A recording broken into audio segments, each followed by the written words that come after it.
પાકિસ્તાનમાં આતંકવાદીઓને સુરક્ષાકર્મીઓ કરતાં વધુ પગાર મળે છે। સરકાર ખાણોની સુરક્ષા માટે આતંકવાદીઓને હપ્તા આપે છે, જેમાં BLA TTP શામેલ। પાકિસ્તાન ભલે પોતાના દેશમાં પ્રોજેક્ટ ચલાવવા માટે ચીનને સુરક્ષા આપવાના મોટા વચનો આપી રહ્યું હોય, પરંતુ જમીનની વાસ્તવિકતા જુદી છે। પાકિસ્તાનના બલુચિસ્તાન રાજ્યની સરકાર તેના ખાણ ઉદ્યોગને સુરક્ષા આપવા સક્ષમ નથી। તે ખાણ ઉદ્યોગને બચાવવા માટે આતંકવાદી સંગઠનોને હપ્તા આપી રહ્યું છે। સરકાર પ્રતિબંધિત આતંકવાદી જૂથ બલુચિસ્તાન લિબરેશન આર્મીને પૈસા આપી રહી છે, જેથી તેઓ ખાણ કંપનીઓના કર્મચારીઓ પર હુમલો ન કરે। વાસ્તવમાં બલુચિસ્તાન પ્રાંતના હમાઈ, દેગારી, માચ, ઝિયારત, ચામલાંગ અને અબેગામમાં કોલસાનો મોટો ભંડાર છે।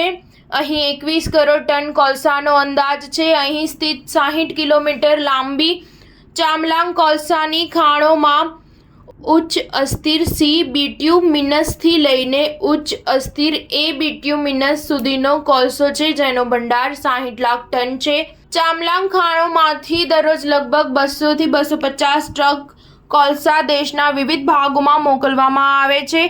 કોલસો 4000 થી 4500 રૂપિયા પ્રતિ ટનના ભાવે વેચાઈ રહ્યો છે। સૂત્રોએ જણાવ્યું કે બલુચિસ્તાન સરકારને કોલસાની ખાણોમાંથી ખનન કરવામાં આવતા પ્રત્યેક ટન માટે માત્ર રૂપિયા 360 મળે છે।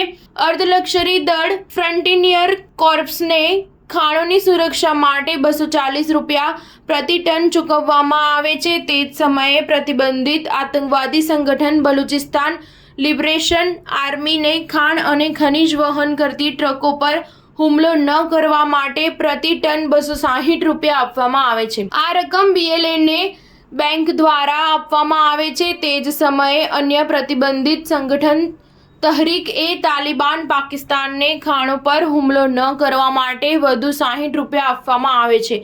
જો કે પાકિસ્તાન સરકાર BLA અને TTP જેવા પ્રતિબંધિત જૂથો સાથે આવી ગોઠવણ કરવાનો ઇનકાર કરે છે, જે બલુચ આતંકવાદી જૂથો સાથે જોડાણ કરીને હવે બલુચિસ્તાનમાં ફેલાયેલા છે। સ્ટાર ન્યૂઝ 7 હંમેશા સચ્ચાઈની સાથે।